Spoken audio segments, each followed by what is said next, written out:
Hello friends, मेरा नाम विवेक सिंह राठौर है एंड मैं आपको आज इस लेक्चर सीरीज के थ्रू सीजीपीएससी का जो 7th पेपर है या जनरल स्टडीज 5th जिसको कहते हैं के अलग अलग टॉपिक के बारे में इस लेक्चर सीरीज में डील कर रहा हूँ। जो कि अभी हम लोग उसमें पिछले लेक्चर में ये स्टार्ट किए थे कि हम लोग जीएस पेपर 5 को 3 भागों में बटा हुआ है। एक तो welfare development programme and laws वाला, international second international and national sports event and organisation, और तीसरा international and national educational institute and their role in human development. तो इसमें हम लोग welfare development programme and laws के बारे में स्टार्ट किए थे टॉपिक, जिसमें हम लोगों ने first topic human rights protection act 1993 हम लोग ने डील किया था। इसके बाद इसमें जो दूसरा टॉपिक है वो है protection granted to females under Indian constitution and criminal law, जो पीनल कोड है।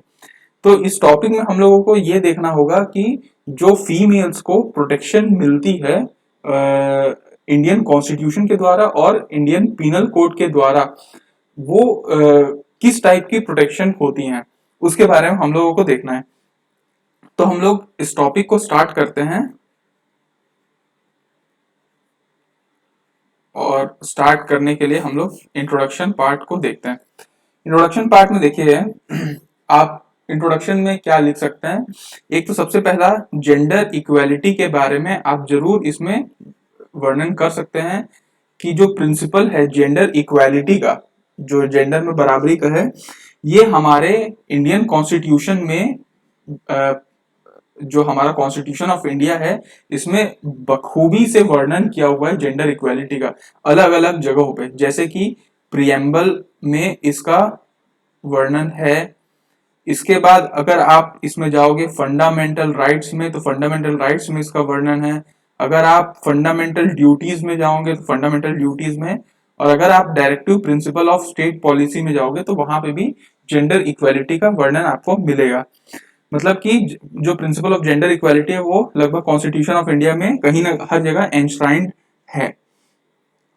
और सिर्फ कॉन्स्टिट्यूशन आपको ये इक्वालिटी टू वुमेन ग्रांट नहीं करता, ये एक्चुअली आपको एम्पावर करता है। आपको, या फिर आप बोल सकते हैं स्टेट को, जो आपका गवर्नमेंट है उनको एम्पावर करता है कि वो कुछ मेजर्स लें। और वो कैसे मेजर्स हों, वो हो सकते हैं पॉजिटिव, हो सकते हैं नेगेटिव, लेकिन पॉजिटिव मेजर्स लें। और इसको ये भी बोल सकते हैं डिस्क्रिमिनेशन भी बोल सकते हैं, लेकिन ये डिस्क्रिमिनेशन पॉजिटिव डिस्क्रिमिनेशन होता है in the favour of women. तो आप इसको जरूर यहाँ पे ऐसा लिख सकते हैं या ऐसा मेंशन कर सकते हैं कि जो कॉन्स्टिट्यूशन ऑफ इंडिया है ये नॉट ओनली ग्रांट्स इक्वालिटी, ये सिर्फ इक्वालिटी ग्रांट करता है to women, but also empowers the state बोलने से आपको समझ में आ जाएगा कि गवर्नमेंट के बारे में बोल रहे हैं। empowers the state to adopt कुछ मेजर्स, वो एडॉप्ट कर सकता है जो कि पॉजिटिव डिस्क्रिमिनेशन के ऊपर आधारित हो। पॉजिटिव डिस्क्रिमिनेशन जो फेवर करे, फेवर ऑफ वुमेन, इस पे वो आपका जो स्टेट है वो आपका काम कर सकता है एम्पावर करने के लिए। तो ये आप इंट्रोडक्शन में इसमें आप इसको जरूर लिख सकते हैं। अच्छा, इसके बाद आपको ये एक इसी इंट्रोडक्शन में आप ये जानकारी आपको साथ में शामिल जरूर करना चाहिए कि इंडिया जो है एक, आप बोल सकते हैं कि एक कन्वेंशन है, उसको रेटिफाई किया है। तो इंडिया हैज रेटिफाइड एक कन्वेंशन, ठीक है। और वो कन्वेंशन क्या है? Convention on elimination of all forms of discrimination against women. इसको अगर आप शॉर्ट फॉर्म में लिखेंगे तो CEDAW, convention on elimination of all form of discrimination against women. ये एक कन्वेंशन था और इंडिया उसको रेटिफाई किया है, उसको हामी भरा है कि हम इस कन्वेंशन को जरूर मानेंगे और कोई भी डिस्क्रिमिनेशन अगेंस्ट वुमेन नहीं होने देंगे। और ये कब की बात है? ये बात है 1993 की। इंडिया तब से इस कन्वेंशन को रेटिफाई कर चुका है। अब हम लोग इसमें जो इसका दो भाग है, एक तो हम लोग ये देखते हैं कि कॉन्स्टिट्यूशनल में कॉन्स्टिट्यूशन किस टाइप से प्रोटेक्शन देती है और इंडियन पीनल कोड में किस टाइप से प्रोटेक्शन मिलता है। तो हम लोग इसमें सबसे फर्स्ट जो पार्ट है उसमें आगे बढ़ते हैं, वो है आपका कॉन्स्टिट्यूशनल प्रोविजन। ठीक, कॉन्स्टिट्यूशनल प्रोविजन, इसमें आपको ये पता होना चाहिए कि फंडामेंटल राइट्स होते हैं। फंडामेंटल राइट्स इंश्योर करता है कि इक्वालिटी बिफोर लॉ और बिल्कुल भी डिस्क्रिमिनेशन होने नहीं देता है on the basis of religion, race, caste, sex, place of birth. इन मुद्दों पे तो आपको कहीं डिस्क्रिमिनेशन होने की जरूरत नहीं है, ये फंडामेंटल राइट्स इंश्योर करता है। तो अभी कॉन्स्टिट्यूशनल प्रोविजन हमको देखना है तो हमको कुछ आर्टिकल्स पता होना चाहिए कि कौन से आर्टिकल्स होते हैं जो आप कॉन्स्टिट्यूशन में मेंशन है, जो कहीं ना कहीं वुमेन के साथ डिस्क्रिमिनेशन ना हो, उनको प्रोटेक्शन करना चाहिए, इसके लिए होगा। तो इसमें सबसे पहला जो आपको आर्टिकल देखना चाहिए वो है आर्टिकल आर्टिकल 14। आर्टिकल 14 आपको याद होना चाहिए। ये कहता है equality before law. Equality before law मतलब कि आपके जो विधि है, कानून है, उसके समक्ष इक्वालिटी होना चाहिए, समानता होनी चाहिए, क्योंकि हर व्यक्ति समान है। तो कानून के लिए लड़का हो या लड़की वो बराबर होना चाहिए। तो इक्वालिटी बिफोर लॉ, तो ये भी एक प्रोटेक्शन मिला हुआ है या फिर एक डिस्क्रिमिनेशन से बचने का एक तरीका है जो कॉन्स्टिट्यूशन आपको दे रहा है। तो आर्टिकल 14 में ये वर्णन है, तो आपको हमेशा आर्टिकल 14 याद रखना चाहिए। उसके बाद हम लोग आते हैं नेक्स्ट आर्टिकल में, आर्टिकल 15 का फर्स्ट वन। आर्टिकल 15(1), आर्टिकल 15(1) ये कहता है कि स्टेट, जो आपका स्टेट होगा, ये स्टेट मतलब आपका जो राज्य नहीं है, जिस छत्तीसगढ़ या कोई स्टेट में, ये स्टेट गवर्नमेंट पे आधारित है। आर्टिकल में स्टेट लिखा जाता है। द स्टेट, ये जो स्टेट है वो कभी भी डिस्क्रिमिनेट नहीं करेगा। ठीक है, स्टेट कभी भी डिस्क्रिमिनेट नहीं करेगा अगेंस्ट एनी सिटीजन, कोई भी citizen, on the basis of, कौन से बेसिस होना के बेसिस पे कभी नहीं कर सकता कि वो, अगर ऐसा नहीं होना चाहिए कि रिलीजन के बेसिस पे स्टेट डिस्क्रिमिनेट करे, रेस के बेसिस में कभी भी स्टेट डिस्क्रिमिनेट करे, सेक्स के बेसिस में, आपका बर्थ प्लेस के बेसिस में, ठीक है, और कास्ट के बेसिस पे। ठीक है, इन पांच या एनी ऑफ देम, पांचों या एनी ऑफ देम के बेसिस पे कभी भी स्टेट को डिस्क्रिमिनेट नहीं करना चाहिए, नहीं करना चाहिए। ठीक है, या नहीं करेगा। फंडामेंटल राइट्स तो यही है, नहीं तो फंडामेंटल राइट्स का वायलेशन हो जाएगा। तो ये आपको याद रहना चाहिए। तो इसमें ऑब्वियसली किसी भी, देखिए यहाँ पे सेक्स लिखा हुआ है, तो सेक्स के बेसिस में मतलब लड़का लड़की के बेसिस में कभी भी स्टेट डिस्क्रिमिनेट नहीं कर सकता। तो ये 15(1) में भी आपका मेंशन है। उसके बाद अगर हम लोग इसी में आते हैं आर्टिकल 15(3) में, 15(3) पे, तो 15(3) पे क्या बोलता है कि स्टेट जो आपका होगा, state to make any specific provision, state एक स्पेसिफिक प्रोविजन जरूर बना सकता है, कोई भी एक स्पेसिफिक प्रोविजन जरूर बना सकता है in favour of women and children, मतलब कि बच्चे और महिलाओं के लिए कोई स्पेशल प्रोविजन बनाने का बिल्कुल अधिकार है। मतलब देखिए यहाँ पे पहले 15(1) में साफ साफ बोल रहा है कि स्टेट डिस्क्रिमिनेट नहीं कर सकता, लेकिन कभी स्पेशल प्रोविजन बनाना है, कोई स्पेसिफिक प्रोविजन बनाना है, तो वो जरूर फेवर कर सकता है वुमेन और चिल्ड्रन का। तो यही एक पॉजिटिव डिस्क्रिमिनेशन है। मतलब देखिए डिस्क्रिमिनेशन तो हो रहा है, लेकिन ये पॉजिटिव डिस्क्रिमिनेशन है, तो ये अलाउड है। इसके बाद 15(3) के बाद आते हैं हम लोग आर्टिकल 16 में। 16 क्या कहता है? Equality of opportunity, equality of opportunity, ये मतलब कि जो अपॉर्चुनिटी इंसान को मिलता है वो इक्वल दर्जे में मिलना चाहिए टू ऑल सिटीजन। अब ये किस किस तरीके का अपॉर्चुनिटी है, ये हो सकता है आपका एम्प्लॉयमेंट का, या हो सकता है अपॉइंटमेंट का किसी भी ऑफिस में जो स्टेट के अंडर है, तो वो हमेशा इक्वालिटी ऑफ अपॉर्चुनिटी मिलना चाहिए हर सिटीजन को। तो ये भी एक डिस्क्रिमिनेशन से बचने का तरीका है जो कॉन्स्टिट्यूशन ऑफ इंडिया महिलाओं को जरूर देता है। अब इसमें आते हैं हम लोग नेक्स्ट आर्टिकल में। नेक्स्ट आर्टिकल आता है आपका 39A। 39A क्या कहता है कि state to direct its policy, जो स्टेट पॉलिसी बनाएगा उसको इस तरीके से डायरेक्ट रखना चाहिए ताकि वो सिक्योर कर पाए, सिक्योर कर पाए मेन एंड वुमेन दोनों को, मेन और वुमेन दोनों इक्वल राइट हो उनके। किस चीज में इक्वल राइट हो? एडिक्वेट मीन्स ऑफ लाइवलीहुड, मतलब एडिक्वेट मीन्स ऑफ लाइवलीहुड। साफ साफ ये कहने का मतलब ये है कि जो स्टेट है वो ऐसा पॉलिसी बनाए, ऐसा उसको पॉलिसी बनाना चाहिए, या पॉलिसी बनाते समय ये ध्यान देना चाहिए कि जो मेन और वुमेन है वो सिक्योर कर पाए इक्वल, समान अधिकार।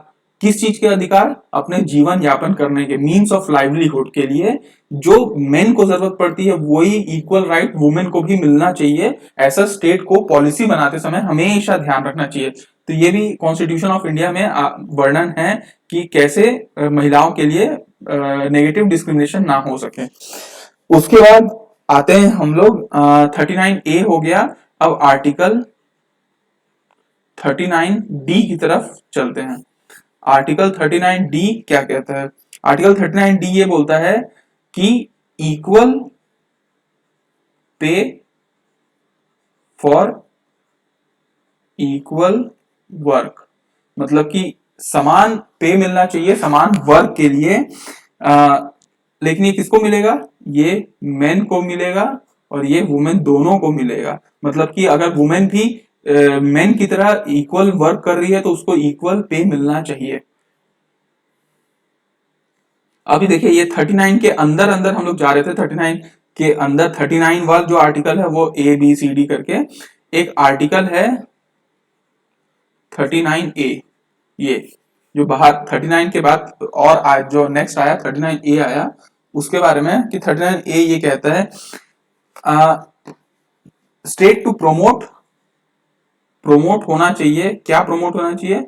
जस्टिस प्रोमोट होना चाहिए on a basis of equal opportunity. मतलब कि जब जस्टिस मिले तो इक्वल अपॉर्चुनिटी मिले, इक्वल अपॉर्चुनिटी एंड जस्टिस जब मिले तो इक्वल मिलना चाहिए। ठीक है, ऐसा नहीं है कि इसके लिए ऐसा जस्टिस उसके लिए ऐसा जस्टिस, इक्वल अपॉर्चुनिटी होना चाहिए। और सबसे बड़ी बात कि स्टेट को ये सुविधा देनी चाहिए free legal aid bye suitable legislation. कोई अपने एक लेजिस्लेशन लाए, कानून लाए और उससे उनको फ्री लीगल एड मिलना चाहिए। कोई भी स्कीम से उनको फ्री लीगल एड मिलना चाहिए ताकि वो एंश्योर कर पाए कि, क्योंकि अगर कोई व्यक्ति मान लीजिए उसके पास कोई सलाहकार ही नहीं है, कोई वकील ही नहीं है, तो वो तो अपना जस्टिस नहीं ले पाएगा ना। अगर वो बेकसूर भी होगा तो भी वो जस्टिस नहीं ले पाएगा। तो जस्टिस को प्रमोट कैसे मिलेगा? तो जस्टिस को प्रमोट तब मिलेगा इक्वल अपॉर्चुनिटी के साथ जब फ्री लीगल एड किसी भी स्कीम के तहत या किसी चीज के तहत हम लोग अगर स्टेट ला पाए तो ये एंश्योर हो पाएगा कि जो अपॉर्चुनिटी है जस्टिस पाने की वो डिनाई नहीं हो रहा है। ठीक है, in the reason of economic, मतलब कि अगर किसी के पास पैसा नहीं है या कोई डिजेबल्ड है, मतलब क्षमता नहीं है कि वो वकील रख सके, तो गया बेचारा, वो तो जस्टिस ही नहीं मिलेगा उसको। तो इसलिए ये लाया गया था 39A। तो ये भी आखिर में ये वुमेन के लिए तो है ही ना, तो इसको वुमेन जरूर यूज कर सकते हैं, ये कॉन्स्टिट्यूशन ऑफ इंडिया में इनका वर्णन है। उसके बाद आते हैं हम लोग नेक्स्ट आर्टिकल में, आर्टिकल होता है 42। आर्टिकल 42 ये कहता है कि स्टेट को ऐसा प्रोविजन बनाना चाहिए, ऐसा प्रावधान लाना चाहिए फॉर सिक्योरिंग, ताकि वो सिक्योर कर पाए humane condition of work, humane condition of work, मतलब कि जो कार्य काम हो रहा है तो उसमें मानवता के मतलब से काम किया जाए। ऐसा नहीं है कि कोई भी जो वर्कर है उसके साथ अमानवीय तरीके से काम कराए जा रहे हैं। तो ये एक प्रोविजन है जो स्टेट को लाना चाहिए ताकि ह्यूमेन कंडीशन ऑफ वर्क हो सके। और दूसरा इसमें साथ लिखा हुआ है मैटरनिटी रिलीफ, ठीक है, मैटरनिटी रिलीफ, क्योंकि मैटरनिटी के दौरान भी बहुत परेशानी होती है, तो मैटरनिटी के लिए रिलीफ मिल पाए ऐसा प्रावधान स्टेट को लाना चाहिए। इसके बाद हम लोग नेक्स्ट आर्टिकल में आते हैं, आर्टिकल 46। आर्टिकल 46 ये कहता है कि स्टेट को प्रमोट करना चाहिए, स्टेट को प्रमोट करना चाहिए with special care the educational and economic interest of weaker section of people, मतलब कि जो वीकर सेक्शन ऑफ सोसाइटी है, वीकर सेक्शन ऑफ पीपल हैं, उनको एजुकेशनल और इकोनॉमिक इंटरेस्ट का ध्यान देना चाहिए कि अगर वो वीक हैं तो उनका जो एजुकेशन है वो उस पे उनका जो स्टेट का स्पेशल केयर होना चाहिए। और सोशल इनजस्टिस किसी भी प्रकार से नहीं होना चाहिए, मतलब यहाँ पे सोशल इनजस्टिस को रोकने के लिए और कोई भी प्रकार का एक्सप्लॉयटेशन ना हो उन लोगों के साथ जो एजुकेशनल और इकोनॉमिक ली थोड़े कमजोर हैं, वीक हैं, उनको प्रोटेक्ट करना की जिम्मेदारी स्टेट को दी गई है कि उनके खिलाफ कोई सोशल इनजस्टिस ना हो और उनका कोई एक्सप्लॉयटेशन ना करे। तो ये भी एक प्रोविजन है कॉन्स्टिट्यूशन ऑफ इंडिया में जो यूज किया जा सकता है। उसके बाद है आर्टिकल 47। आर्टिकल 47 क्या कहता है कि स्टेट को लेवल ऑफ न्यूट्रिशन को रेस करना चाहिए, मतलब जो न्यूट्रिशन का जो लेवल होता है उसको रेस करना चाहिए, क्योंकि कई लोग अंडर न्यूट्रिशन हो जाते हैं, तो उसको रेस करना चाहिए। इससे क्या होगा कि एक तो ये, और दूसरा अगर ये आप लिखा हुआ है कि standard of living of people, जो जिस स्टैंडर्ड में पीपल रह रहे हैं उसको, उसका जो स्टैंडर्ड है उसको बढ़ाने के लिए स्टेट को कुछ प्रोविजंस करने चाहिए। तो यहाँ पे भी डिग्निटी की बात आती है, यहाँ पे भी लोगों के सम्मान की बात आती है कि उनका स्टैंडर्ड बढ़े, लेवल ऑफ न्यूट्रिशन बढ़े। इसीलिए बहुत सारे स्कीम्स चलते हैं देश में जो न्यूट्रिशन, पोषण आहार और बहुत सारे ऐसे स्कीम्स है जो न्यूट्रिशन बढ़ाने के लिए चलता है। मिड डे मील स्कीम भी न्यूट्रिशन को बढ़ावा देने के लिए किया गया था। उसके बाद आते हैं हम लोग नेक्स्ट आर्टिकल में, नेक्स्ट आर्टिकल 51A का ई पार्ट है। इसमें क्या बोलता है, ये एक्चुअली आर्टिकल ये कहता है कि हार्मोनी, जो शांति है उसको प्रमोट करना चाहिए आदमी को, जो देश में शांति है उसको स्टेट प्रमोट करे, और कॉमन ब्रदरहुड का, जो भाईचारा का जो स्पिरिट है वो भी, इस चीज को भी बढ़ावा हमेशा मिलना चाहिए amongst all the people of India. ये सारे पीपल ऑफ इंडिया में ऐसा होना चाहिए।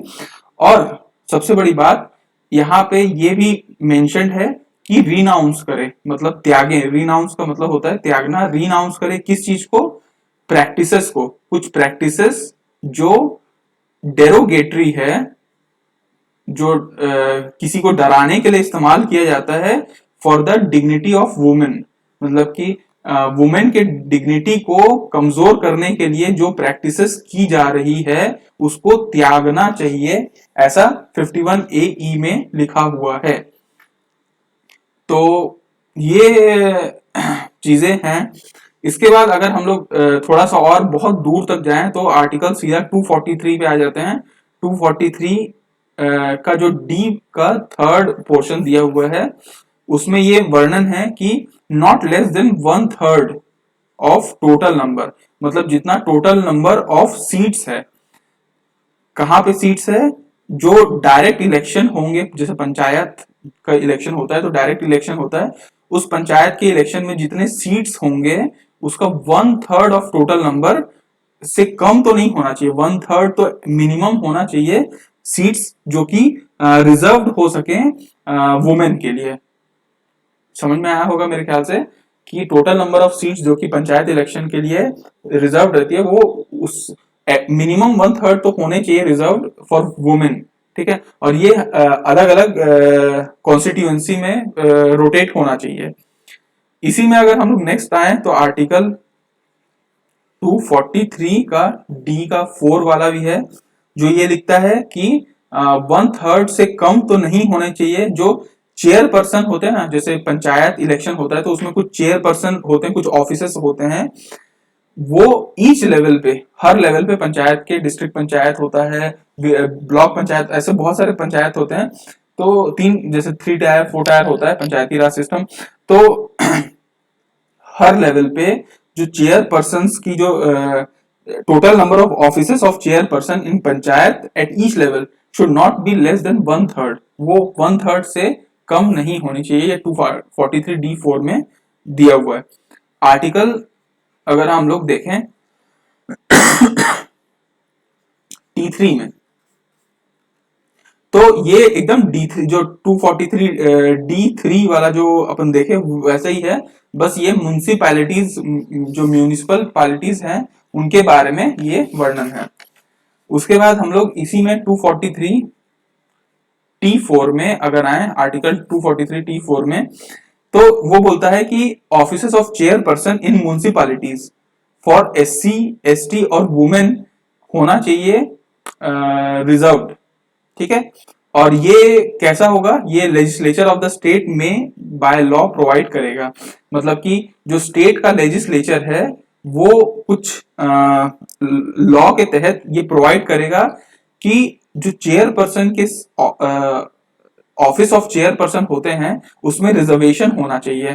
किस किस के लिए, SC के लिए, ST के लिए, वुमेन के लिए, इन लोगों के लिए कुछ रिजर्वेशन मिलेगी वहां पे ऑफिसेस में, चेयरपर्सन के ऑफिसेस में, और ये डिसाइड होगा स्टेट लेजिस्लेचर के द्वारा। तो ये टोटल हम लोगों ने अभी तक देखा कि अगर आप ध्यान देंगे तो देखिए हम लोगों ने बहुत सारे कॉन्स्टिट्यूशनल प्रोविजन देखे, 14 देखा, 15(1), 15(3), 16, 39A, 39D, 39A, 42, 46, 47, 51AE, 243D3, D4, T3, T4, तो ये सारे कॉन्स्टिट्यूशन ऑफ इंडिया में ये सारे प्रोविजन मिले हुए हैं जो वुमेन को प्रोटेक्शन के लिए मददगार होते हैं। अब हम लोग अगर इसमें लीगल प्रोविजन की बात करें कि ऐसे कानून के तहत क्या क्या प्रोविजन मिले हुए हैं महिलाओं को जो उनकी प्रोटेक्शन के लिए काम आते हैं, तो देखिए सबसे पहले क्राइम, ठीक है, क्राइम गुनाह जो होता है आपका, इसको अगर देखा जाए जो क्राइम वुमेन के अगेंस्ट में है उसको कहा जाता है क्राइम अगेंस्ट वुमेन। इसको याद रखिएगा, क्राइम अगेंस्ट वुमेन मतलब जो वुमेन के अगेंस्ट क्राइम किया जाता है। इस क्राइम अगेंस्ट वुमेन को दो भागों में बांटा जाता है, दो कैटेगरी में ब्रॉडली क्लासिफाई कर सकते हैं, जो क्राइम आईपीसी के तहत आइडेंटिफाई होते हैं और एक जो क्राइम स्पेशल लॉज के तहत आइडेंटिफाई होते हैं, उनको हम लोग क्लासिफाई कर सकते हैं। अब हम लोग सबसे पहले ये देखते हैं कि ऐसे क्राइम जो आईपीसी के द्वारा आइडेंटिफाइड हैं इंडियन पिनल कोड में, उसके बारे में वर्णन है, ऐसे क्राइम्स जो अगेंस्ट वुमेन हैं, ये क्राइम है और इसके लिए प्रोटेक्शन उसमें दिया हुआ है कि इस धारा के तहत आपको गिरफ्तार किया जाता है, ऐसा बोला जाता है। तो आप देखिए एक रेप है, ये रेप एक बहुत जघन्य अपराध है, क्राइम है, और ये सेक्शन 376 आईपीसी में इसके बारे में वर्णन है। तो मैं अभी आपको क्या बता रहा हूं, मैं क्राइम्स बता रहा हूं जो वुमेन के अगेंस्ट में होते हैं और जिनको आईपीसी में रजिस्टर्ड क्राइम के तौर पे एक सेक्शन के तौर पे दिया हुआ है। तो एक रेप है, दूसरा kidnapping, kidnapping and abduction. Abduction का मतलब भी लूटना होता है। तो एक्चुअली ये सेक्शन 363, जो सेक्शन 363 से 373 तक मेंशन्ड है आईपीसी में, ठीक है। उसके बाद हम लोग नेक्स्ट क्राइम की तरफ आते हैं। नेक्स्ट क्राइम है होमिसाइड फॉर डाउरी, डाउरी के लिए होमिसाइड करना, या फिर इसको बोल सकते हैं डाउरी डेथ। ये सेक्शन 302 304 बी में इसके बारे में दिया हुआ है। तो आपको ये समझ में आ रहा होगा कि मैं ये आपको बता क्या रहा हूँ। आप जैसे टॉपिक में लिखा हुआ है protection granted to females under Indian constitution and criminal law. तो इंडियन कॉन्स्टिट्यूशन में मैंने आपको बता दिया कि ये प्रोटेक्शन आप ग्रांट हुआ है फीमेल्स को इस आर्टिकल में। अब मैं ये बता रहा हूँ कि क्रिमिनल जो लॉ है, पीनल कोड है, उसमें जो आईपीसी है उसमें कहाँ कहाँ पे किस तरीके से प्रोटेक्शन दिया हुआ है जिस क्राइम के लिए। इसके बाद मैं नेक्स्ट आता हूं एक क्राइम जो है टॉर्चर। ये बोथ मेंटल और फिजिकल, मेंटल और फिजिकल दोनों प्रकार का जो टॉर्चर है उसको उसको टॉर्चर कहा जाता है। और ये सेक्शन 498 ए में इसके बारे में वर्णन है। तो आपको पूरा सेक्शन याद रहे या ना रहे उससे कोई मतलब नहीं है, लेकिन आपको ये पता है कि इंडियन पिनल कोड में इस बारे में है। अगर याद रहेगा तो अच्छी बात है। और नेक्स्ट आते हैं हम लोग मॉलेस्टेशन। मॉलेस्टेशन सेक्शन 354 में इसके बारे में वर्णन है। नेक्स्ट आते हैं हम लोग सेक्सुअल हरासमेंट। इसके बारे में भी आईपीसी में वर्णन है सेक्शन 509 में। और इंपोर्टेशन, जो इधर उधर इंपोर्ट किया जाता है, इंपोर्टेशन ऑफ गर्ल्स, आईपीसी में बहुत सारे कानून है, लेकिन जो फीमेल ओरिएंटेड कानून है, जो फीमेल के अगेंस्ट क्राइम अगेंस्ट वुमेन है, वो मैं बता रहा हूं आपको, इंपोर्टेशन ऑफ गर्ल्स, ठीक है। अब हम लोग ये देखते हैं कि स्पेशल लॉज, कुछ स्पेशल लॉज हैं जो हम लोग कैटेगरी 2 में रखे थे कि स्पेशल लॉज के तहत भी कुछ जो क्राइम अगेंस्ट वुमेन है उसको देखा जाता है। देखिए ऐसे तो बहुत सारे लॉज हैं, लेकिन कुछ कुछ ऐसे स्पेशल लॉ बनाए गए हैं जिसमें ये वर्णन है कि कैसे फीमेल प्रोटेक्ट हो सकती हैं कुछ गलत चीज के लिए। तो देखिए इसमें आप कुछ कानून को आप देख लीजिए, जैसे कि फैमिली कोर्ट एक्ट है, फैमिली कोर्ट एक्ट 1954, इसको आप ध्यान रखिएगा। Special marriage act, special marriage act है 1954।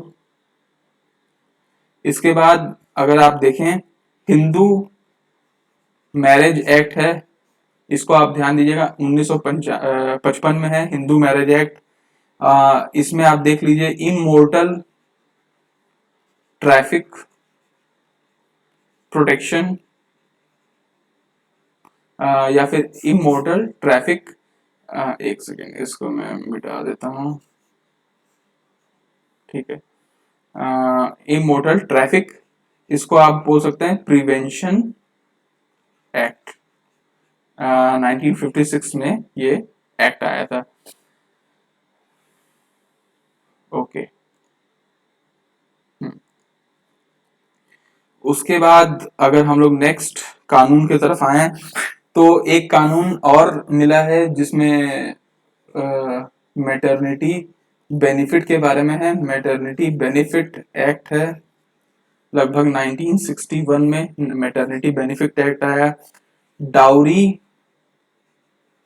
प्रोहिबिशन एक्ट, ऐसे कानून है, प्रोहिबिशन एक्ट 1961 ये भी आया है। एक एक्ट आप याद रखिएगा, medical termination of pregnancy act 1971। ठीक है, 1971। इसके बाद एक और कानून जिसके बारे में हम लोग अभी कॉन्स्टिट्यूशन में भी मेंशन किए थे, इक्वल रेन्यूमरेशन एक्ट 1976। एक एक्ट को आप याद रखिएगा, prohibition of child marriage act 2006 की बात है, prohibition of child marriage act. एक एक्ट आप याद रखिएगा इसमें, इनडिसेंट, क्योंकि देखिए ये एक्ट इतने बड़े बड़े हैं कि इनके बारे में आप बस नाम से समझ में आ जा रहा है कि एक्ट किस चीज के लिए है, और डिटेल में आपको जाने की इस एग्जाम के लिए तो जरूरत नहीं है। आपको अगर मन है तो आप बिल्कुल इसका नाम लिख सकते हैं गूगल में और आपके आ जाएगा ये, इनडिसेंट रिप्रेजेंटेशन ऑफ वुमेन। और इसमें है प्रोहिबिशन, इसको प्रोहिबिट करना है एक्चुअली, प्रोहिबिशन एक्ट 1986 में। एक एक्ट को आप याद रखिएगा इसमें, commission of Sati prevention act 1987 में है, सती प्रिवेंशन एक्ट। और उसके बाद हम लोग आते हैं नेक्स्ट में, लास्ट में, प्रोटेक्शन ऑफ वुमेन फ्रॉम, जो हमारा नेक्स्ट टॉपिक भी यही है, डोमेस्टिक वायलेंस एक्ट 2005। तो ये इतने सारे हम लोग देखे, ये स्पेशल लॉ है, कोई कानून है। ये कानून किस लिए लाया गया है? वुमेन को प्रोटेक्ट करने के लिए ही लाया गया है, क्राइम अगेंस्ट वुमेन को रोकने के लिए ही लाया गया है। इसमें तीसरा जो पोर्शन आपको ध्यान देना चाहिए कि क्या ऐसे स्पेशल कुछ इनिशिएटिव लिए गए हैं क्या जो वुमेन के लिए ही हैं, special initiative for women state के तरफ से अगर देखा जाए तो हाँ, सबसे पहला जो ध्यान देना है वो ये देखना है, नेशनल कमीशन फॉर वुमेन। ये कमीशन थी, वुमेन के लिए बनाई गई थी, 1992 में बनाई गई थी, और ये एक स्टैट्यूटरी बॉडी है जो जब जरूरत पड़ा तभी इस बॉडी को बनाया गया। स्टैट्यूटरी बॉडी, कॉन्स्टिट्यूशन में ऐसा नहीं लिखा हुआ है लेकिन ये स्टैट्यूटरी बॉडी है। इस कमीशन का क्या उद्देश्य था? ये एक्चुअली स्टडी करेगा और मॉनिटर करेगा सारे मैटर्स पे, ठीक है, सारे वो उस मुद्दों को ये स्टडी करेगा और मॉनिटर करेगा। कौन से मैटर? जो रिलेट करते हैं कॉन्स्टिट्यूशनल और लीगल सेफगार्ड फॉर वुमेन, मतलब कि ऐसे कॉन्स्टिट्यूशन या ऐसे लीगल जो सेफ गार्ड हैं, जो जैसे प्रोटेक्शन हम लोगों ने बताया, इतने सारे आर्टिकल हैं, इतने सारे लीगल एक्ट दिए हुए हैं जो वुमेन के लिए बनाए गए हैं, उनको रिव्यू स्टडी करने का काम करेगा, मॉनिटर करेगा, रिव्यू करेगा कि क्या ये अभी भी उतने ही सटीक है या फिर इसमें कोई अमेंडमेंट करने की जरूरत है, और उस हिसाब से वो अपना सजेशन जरूरत के हिसाब से देगा। तो ये नेशनल कमीशन फॉर वुमेन का रोल है। दूसरा, अगर आप इनिशिएटिव देखें तो आपको ये सबसे बड़ा देखना चाहिए कि जो लोकल सेल्फ गवर्नमेंट है, आपका लोकल सेल्फ गवर्नमेंट जो पंचायत है, म्युनिसिपैलिटीज हैं, इसमें रिजर्वेशन का सिस्टम आ गया वुमेन का, और ये साफ साफ बोल दिया गया कि 1/3 से कम तो होने ही नहीं चाहिए सीट्स रिजर्व फॉर वुमेन, मतलब कि वुमेन रहेंगे। अभी हालांकि ये ऐसा बात है कि गांव में अगर आप देखें तो पंचायत वगैरह में महिलाओं के नाम पे बस हो जाता है, बाकी पति उनके वो काम करते हैं, तो लेकिन रिजर्व गवर्नमेंट की तरफ से रिजर्वेशन है। तीसरा, अगर आप इनिशिएटिव देखें तो एक था नेशनल प्लान, इसको अपन पूरा लिख लेते हैं, नेशनल प्लान बनाया गया for national plan of action, ये नेशनल प्लान ऑफ एक्शन है फॉर गर्ल चाइल्ड, ठीक है। ये 1991 से लेके 2000 तक में था। ये एक्चुअली इंश्योर कर रहा है कि इट इंश्योर, क्या इंश्योर करता है कि सर्वाइवल हो सके, प्रोटेक्शन हो सके और डेवलपमेंट हो सके किसका, गर्ल चाइल्ड का, गर्ल चाइल्ड का, with ultimate objective of building a better future for girl child. मतलब कि गर्ल चाइल्ड के बेटर फ्यूचर के लिए, उसके मतलब अच्छे सर्वाइवल के लिए, उसके प्रोटेक्शन के लिए, उसके डेवलपमेंट के लिए एक सरकार इंश्योर करे और उसके लिए एक पॉलिसी वो बनाई, प्लान बनाई, national plan of action for girl child. तो ये एक इनिशिएटिव था गर्ल्स के लिए, फीमेल्स के लिए। और लास्ट हम लोग इनिशिएटिव देखें, फोर्थ इनिशिएटिव, तो national policy, national policy for the empowerment of women. ये एक नेशनल पॉलिसी बनाया गया, 2001 की बात है। इसको actually department of women and child development, जो बाल एंड महिला विकास जो विभाग है, इसको लिख लेते हैं, development of women and child development, और MHRD मिल के इस पॉलिसी को प्रिपेयर की थी। क्यों प्रिपेयर की थी? For the empowerment of women, ताकि वुमेन एम्पावर हो सके। एम्पावरमेंट का मतलब क्या, कि एडवांसमेंट, डेवलपमेंट हो सके, मतलब कि वुमेन एडवांस हो सके, अगर वो बैकवर्ड में है तो उसको पावर मिल सके, एडवांस हो सके, और डेवलपमेंट हो सके वुमेन का। तो ये पॉलिसी बनाया गया था। तो ओवरऑल हम लोगों ने एक आज के टॉपिक में बहुत सारा कुछ देखा। Protection granted to females under Indian constitution and criminal law में हम लोगों ने इंट्रोडक्शन देखा, ठीक है। उसके बाद हम लोगों ने देखा कि कैसे कॉन्स्टिट्यूशनल प्रोविजंस लगाए हैं, और फिर हम लोगों ने लीगल प्रोविजन देखा कि कैसे लीगल प्रोविजन हमारे पास बहुत सारे फीमेल्स के लिए लीगल प्रोविजन है क्राइम अगेंस्ट वुमेन के लिए। और फिर हम लोगों ने चार्ट ऑफ कुछ स्पेशल इनिशिएटिव देखे। इसके अलावा भी बहुत सारे कुछ ऐसे हो सकते हैं जो आपको मिले। तो आप कम से कम इतना तो, मेरे ख्याल से इतना तो हम लोगों ने लगभग 30-40 मिनट पढ़ा होगा। ये वेल इनफ है इस टॉपिक के लिए। लेकिन अगर आपको और कुछ पढ़ना होगा तो आप फ्री हैं, आप पढ़ के अपना नोट्स बना सकते हैं। इसके बाद हम लोग नेक्स्ट टॉपिक देखेंगे जो कि डोमेस्टिक वायलेंस के खिलाफ ही है। तो इस लेक्चर के लिए इतना ही काफी है। Thank you so much.